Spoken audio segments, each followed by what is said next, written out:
CM Revanth deputy CM బట్టిపై నిరంజన్ రెడ్డి విమర్శలు చేశారు. తెలంగాణ మీద ప్రేమ లేని వాళ్లు పాలకులుగా ఉన్నారన్నారు. కాళేశ్వరం ప్రాజెక్ట్ ని 2.5 ఏళ్లుగా పడావు పెట్టారన్నారు నిరంజన్ రెడ్డి.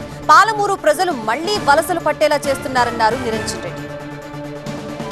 ఆర్థిక మంత్రి బట్టి విక్రమార్క గారు నోన్ యాంటీ తెలంగాణ ఆయన సమైక్యవాది. ఇప్పుడు ఆయన నిందించాల్సిన అవసరం లేదు, యథార్థమే చెప్తున్నాను. నేను ఉద్యమం నడిచేటప్పుడే ఆయన సమైక్యాంధ్ర కోసం మాట్లాడిన వ్యక్తి. ఆయన మీద ఏం భ్రమలు లేవు మాకు కానీ ఇంకెవరికి కానీ. ఆయన ఎందుకు ప్రేమ చూపిస్తాడు? కనేపల్లి పంపులు స్టార్ట్ కావాలంటే 2-3 కోట్ల రూపాయలు అవసరమైతే ఇవ్వద్దు అనేటువంటిది వాళ్ళ దురుద్దేశం. రేవంత్ రెడ్డి గారు ఆయనకి ఏ కోశాన ఎక్కడ ఏడ కూడా గొంతులో హృదయంలో ఇంత తడి లేదు. తెలంగాణ తడి లేనటువంటి పొడి మనిషి రేవంత్ రెడ్డి. తెలంగాణ తడి లేని పొడి మనిషి రేవంత్ రెడ్డి.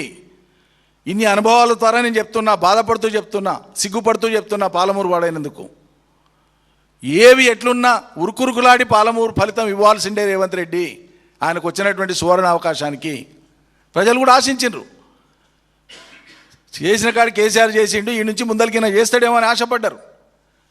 పడావు పెట్టడానికి నువ్వే కావాలన్నా మనగానివి? సిగ్గు ఎగ్గు లేకుండా మాట్లాడతారు మీ వాళ్ళు. మళ్ళా 2.5 ఏళ్ళు పడావు పెడితే నెలనో 2 నెలల్లో చూసి నీతోనికి వచ్చి హడతాలు చేయాలి వాళ్ళు. ఏదైనా పని నెరవేరకపోతే మేము కేసీఆర్ గారి దగ్గర మంకుపట్టు పట్టేది, ప్రచారం చేయకపోయేది బయటికి. అవసరమైతే ఇప్పుడు అన్నం తినకుండా అలిగేది మేము. మా గోడు వినండి సార్, ఇదేదో విన్న తర్వాత తింటామని చెప్పేది ఇలా బహిరంగంగా చెప్తున్నా నేను. ఆ సమస్య యొక్క తీవ్రత అర్థం కావాలని 2.5 ఏళ్ళు ఏం చేసిండ్రు వీళ్ళు?